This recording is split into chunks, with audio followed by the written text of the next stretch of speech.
আপনার কাছ থেকে টাকাটা নেব, তারপরে আপনাকে তাহলে স্যার আপনি যখন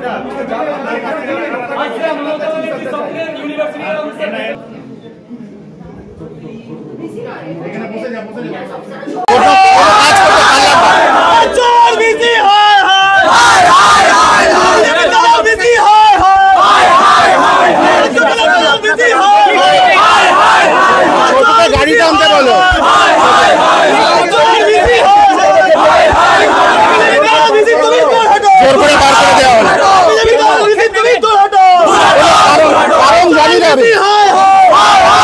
কোনো কারণ নেই, আমার কাছে কোনো কারণ নেই। বিশ্ববিদ্যালয়টা সুষ্ঠুভাবে চলছিল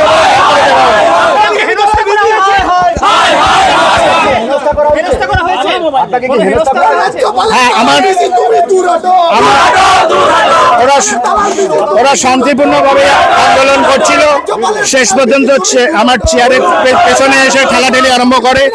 এই অপমান সহ্য করা যাচ্ছে না, আমাকে বেরিয়ে যেতে বলছে। মতো এসছে 9টার সময়, টাইম হচ্ছে 10টা সাড়ে 10টায়। 10টা সাড়ে 10টায় সমস্ত ছাত্রছাত্রীরা অ্যাজ ইউজুয়াল যেমন আন্দোলন চলছে সেরকমভাবে আজকেও চলতো, কিন্তু আজকে উনি চলে এসছেন 9টার সময় চোরের মতো।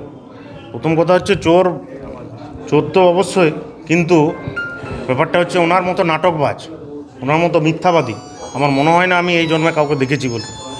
একজন শিক্ষক, একজন অধ্যাপক যে এইরকম ধরনের মিথ্যা কথা, এরকম ধরনের নাটক করতে পারে, এর আগে আমার জানা ছিল না। আমাদের দেখুন আন্দোলন তো এতদিন ধরে 20 দিন ধরে চলছে, যে আমাদের যে কেসের যে ইউনিভার্সিটিতে যে টাকাগুলো খরচা হয়েছে তার হিসাব আমাদের দরকার, এবং কেন সেই কেসের টাকাগুলো খরচা হবে। ছাত্রছাত্রীদের আপনারা একটা জিনিসের উপর জোর দিন, যদি আমার কথা অনুযায়ী 30 লক্ষ টাকাও যদি খরচা হয়ে থাকে কেসের পিছনে, যদিও সংখ্যাটা অনেক বেশি 80 লক্ষ বা 1 কোটি টাকার কাছাকাছি, আমি ধরে নিলাম 30 লক্ষ টাকা খরচা হয়েছে। যদি প্রত্যেকটা স্টুডেন্ট 5,000 টাকা করে দিয়েও ভর্তি হয়েছে, তাহলে কত স্টুডেন্টের ফিস হয়? সেটা 600টা স্টুডেন্টের ফিস হয়। তাহলে আপনারা দেখুন, যে ইউনিভার্সিটিতে 1000 বা 1200 স্টুডেন্ট ভর্তি হয়, সেই ইউনিভার্সিটিতে 600টা স্টুডেন্টের ফিস খালি কেস লড়তে খরচা হচ্ছে।